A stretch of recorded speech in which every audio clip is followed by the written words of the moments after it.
3번 가게 쌈마이 인사드립니다. 오늘은 무해지보험 논란에 대해서 설명드리도록 하겠습니다. 먼저 이런 상품이 있습니다. 40세 남자가 월 173,250원을 넣어서 20년 동안 납입을 하면 1억을 받는 보험이 있습니다. 그런데 이걸 20년 안에 해지하면 단돈 10원도 받지 못합니다. 그런데 20년을 유지할 경우에 20년 후에 해지를 하면 낸 돈에 비해서 144%를 받게 됩니다. 그런데 지금의 논란은 이런 겁니다. 중간에 해지하면 하나도 못 받는 걸 설명을 안 했다, 모른다. 근데 이건 매우 어려운 일입니다. 분명히 낸 돈에 비해서 144%를 받는 건 매우 유리한 상품입니다. 이게 도대체 왜 나쁘다는 거죠? 내가 중간에 해지하면 해지한금 하나도 못 받는다는 것만 인지하고 가입하면 매우 좋은 상품입니다. 20년 버티면 1,000만원 차이가 나요. 그런데 왜 문제가 되는지, 또 언론에서 말하는 문제라고 하는 부분들을 짚어보도록 하겠습니다. 첫 번째, 무해지는 위험하다. 핵심은 이겁니다. 예금자 보호가 되지 않는다. 중간에 해지하면 단돈 10원도 받지 못하기 때문에 납입기간 내에 영원입니다. 그래서 예금자 보호를 받을 게 없어진다. 팩트 맞습니다. 그런데 보험사 쉽게 망하지 않습니다. 왜냐? 구조적으로 보험사는 보험사의 자산, 고객의 자산, 즉 지급준비금에 대한 부분들은 따로 관리하기 때문에 보험사는 망해도 상품은 망하지 않는다고 보셔야 됩니다. 그래서 그 IMF 때도 보험사 망한 회사 하나도 없습니다. 사실은 없어지지 않죠. 이름만 바뀔 뿐입니다. 하나생명 원래 하나생명이었나요? 아니면 대한생명입니다. 지금 미래에셋생명 원래 미래에셋생명이었나요? 아니요, SK생명이었습니다. 그 전에 또 다른 회사였고. MG손해보험 원래 MG손해보험이었나요? 아니죠, 그린화재였죠. 그 전엔 국제화재였고요. 지금 하나손해보험 제일화재랑 신동화재가 합쳐져서 하나손해보험이 됐습니다. 즉 보험사 통장은 망해도 보험사가 관리하는 통장은 망하지 않습니다. 그래서 보험사 쉽게 망하지 않습니다. 자, 그 다음에 지급준비금이라는 게 있어요. 고객이 보험을 가입하고 보험료를 냈을 때 거기서 일부 사업비는 보험사가 가져가겠지만, 즉 망할 수 있는 통장, 나머지 돈은 고객한테 지급준비해야 될 부분은 안전자산을 모셔두도록 되어 있는데, 이 통장에 대해서 지급준비율이 높을수록 좋은 회사라고 얘기하는데 너무 높으면 고객한테 비싼 보험료를 받을 수밖에 없는 거죠. 그래서 지금 저희 설계사들이 시장 현장에서 일을 하면서 매 월마다 팔 수 있는 양이 정해져 있어서 미리 팔아야 되는 것들이 벌써 반복되고 있다는 거죠.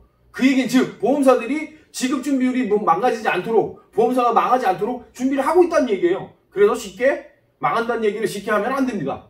자, 무해지를 상품을 판매한 지가 한 5년 정도 지났어요. 5, 6년 됐어요. 그런데 초기 가입자들이 만기가 되는 시점, 대부분 20년이 많기 때문에 20년 기준으로 봤을 때 그때가 돼야 직접적인 문제가 발생되는데, 보장성 보험은 해지하려고 가입한 사람이 없어요. 싸니까 가입한 거예요. 그런데 사망보험금만 넣어서 해지환급률이 높을 때 해지하겠다는 사람들이 그렇게 많을까요? 또 많다 하더라도 그게 한꺼번에 다 몰려오나요? 아니죠. 앞으로 15년은 지나야 최초에 가입한 사람들이 해지를 하려고 돌아오겠죠. 근데 그 사람들이 다 망한다고요? 그 판회사들이 다 망한다고요? 이런 말도 안 되는 추측기사를 왜 내는 거예요? 그걸 왜 낼까요? 판매율을 보면 이름이 유명하지 않았을 때 판매율이 훨씬 높아요. 여기에 뭔가 커넥션이 있다고 저는 생각합니다. 자, 두 번째 논란. 무해지보험 저축성이 아니다. 네, 저축성 보험으로 분류되지 않습니다. 맞아요. 그런데 저축 기능이 뛰어나요. 그래서 저축성 기능에 대해서 고객한테 설명하고 판매를 하고 있는 거죠. 그럼 뭐가 문제인 거죠? 20년 뒤에 140%를 돌려받는 보험이 있어요. 그럼 해야죠. 근데 환급률이 더 좋은데 그게 왜 문제인 거죠? 고객한테는 매우 좋은 거예요. 근데 망할 수도 있다. 누가 얘기하는 거죠? 그걸 판매한 사람들이 망하나요? 아니요. 조금밖에 안 팔리고 팔 수 없는 사람들이 얘기하고 있으니 이게 문제인 거죠. 그리고 또 보장성으로만 가입한 사람과 환급률을 보고 가입한 사람이 나눠져요. 어떤 거냐? 내가 암보험, 뇌출혈, 뇌경색, 허혈성 심장질환, 급성심肌경색 이런 걸로 보장성으로만 가입한 사람이 있어요. 그 사람이 20년 뒤에 깰까요? 아니요. 100세까지 가기 때문에 보험료가 싸서 한 거예요. 중간에 해지할 일 없으니까. 아니, 해지할 일 없을 거라고 확신하고 하는 거죠. 그런데 저축성을 보고 가입한 사람들은 20년 뒤에 해지하면 환급률이 높으니 적금보다 낫다라고 해서 가입한 사람도 있을 수 있어요. 이 사람들이 20년 내에 해지하면 해장급금 받을 수 없다는 것만 인지하고 가입하면 아무 문제 없는 거예요. 그런데 20년 버티는 게 쉽지는 않은 건 맞죠. 그렇다면 내가 20년 내는데 아무 문제 없을 것이다 라는 금액만 가입하면 문제가 없는 걸 강요해야지. 해장급금 없는 걸 똑바로 인지하지 않고 가입한다? 이거 말도 안 된다는 얘기죠. 분명히 해지환급률이 높은 건 맞고 저축성으로 분류되지 않지만 저축성 기능이 뛰어난 건 사실이라는 거죠. 자, 세 번째, 해지환급금이 없음을 설명하지 않는다? 전 도대체 해지환급금이 없다는 걸 설명하지 않고 판매하는 사람이 도대체 몇 퍼센트나? 보험 설계사들이 고객에게 유리한 것만 설명하고 불리한 걸 설명하지 않을 가능성이 높다는 건 맞아요. 여지껏 그런 일도 많았고. 그런데 이 상품 그렇게 판매하기에는 너무 어렵습니다. 왜? 첫 번째, 상품명에 박혀있어요. 해지환급금, 미지급형, 저해지환급금 다 써있어요. 한두 군데 써있는 게 아니에요. 그리고 모니터링을 하잖아요. 모니터링 하면 제일 먼저 묻고 제일 강조하는 게 저축성으로 가입했냐? 보장성으로 가입했냐? 저축성 기능이 뛰어남에도 불구하고 보장성으로 가입했다는 걸 설계사들이 열심히 인지시켜서 팔았는데 모니터링에서 그걸 다시 물어요. 거기다가 저축성이 아니라고 대답을 해야지만 가입이 돼요. 그 얘기를 할 때 또 해지환급금이 없다는 걸 인지한 상태여야지만 판매가 돼요. 그런데 해지환급금이 없음을 설명하지 않았다? 이건 정말 말도 안 된다는 거죠. 또 한 번 말씀드리지만 10년, 20년 납입하는 게 쉬운 일은 아니에요. 그렇지만 20년 납입하는 게 가능하다 금액. 월급 2, 300만 원 받는 사람이 3, 4만 원짜리 무이자 상품을 가입했어요. 그게 문제가 될까요? 자, 10년 뒤에 해지하고 싶어서 들여다봤어요. 그랬더니 해지환급금이 하나도 없어요. 그럼 어떻게 할까요? 울며 겨자 먹기 싫어 버티겠죠. 그래서 보장이 남아있겠죠. 그게 고객한테 더 유리할 수도 있다라는 거죠. 분명히 해지환급금 없습니다라고 하고 팔아야지 안 하고 팔 수 있는 방법이 거의 없다고 봅니다. 자, 네 번째, 절판 마케팅. 여기서 절판 마케팅이라는 게 되게 문제가 된다고 하는데 어떤 게 문제냐? 없어지지 않는 걸 없어진다라고 얘기하는 게 문제인가요?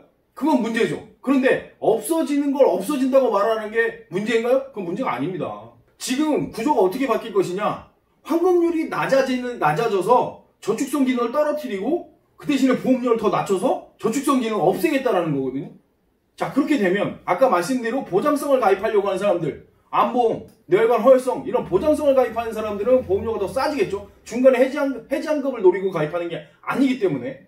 그럼 그 사람들한테 더 유리해진 건 맞습니다. 그런데 저축률만 보고 가입하는 사람들, 환급률이 높아서 가입하는 사람들한테는 절판이 맞는 거죠. 환급률이 낮아져서 140% 받을 걸 97%로 줄여놔요. 일반 상품이랑 똑같이. 그러면 저축성 목적으로 가입할 이유가 없어지니 고객들한테 이 상품이 좋다고 알렸고 또 이 상품이 좋아서 가입하려는 사람들한테는 이 상품이 없어진다고 얘기할 수밖에 없는 거죠. 정확하게는 이 상품에 이런 기능이 축소됩니다라고 얘기해야 되겠지만 고객들한테 그렇게 설명하면 고객들이 그렇게 알아듣나요? 설계사들도 그렇게 설명하기가 어려운데. 그러니 절판 마케팅 문제라고 말하는 건 아주 잘못됐다라고 생각합니다. 자, 그래서 제가 다시 한번 말씀드리지만 무해지 보험 보장성으로 가입하면 싸지니까 좋고 중간에 해지만 안 하면 이만한 상품이 없다라는 건 명확한 거죠. 30%가 싸니까요. 그런데 보험료가 더 낮춰지고 환급률이 떨어지면 나중에 더 좋은 상품이 될 수도 있는 건 맞습니다. 그러니 보장성으로 가입하는 사람들은 좀 더 기다렸다 가입하는 게 좋을 수도 있겠죠. 그렇지만 언제 나오나요? 정확히 알려주지도 않으면서. 저축성이 좋아서 저축성으로 가입하는 사람들 없어지는 거 맞잖아요. 그 기능이 축소되니까. 그러니까 빨리 가입을 서둘러셔야죠. 무해지 상품 잘 알고 가입하면 중간에 해지하면 하나도 없다는 거 알고 가입하면 이만한 상품은 없습니다. 이상입니다. 구독, 알람, 좋아요 부탁드립니다. 옛말에 그런 말도 있잖아. 부탁하면 들어줘라. 응?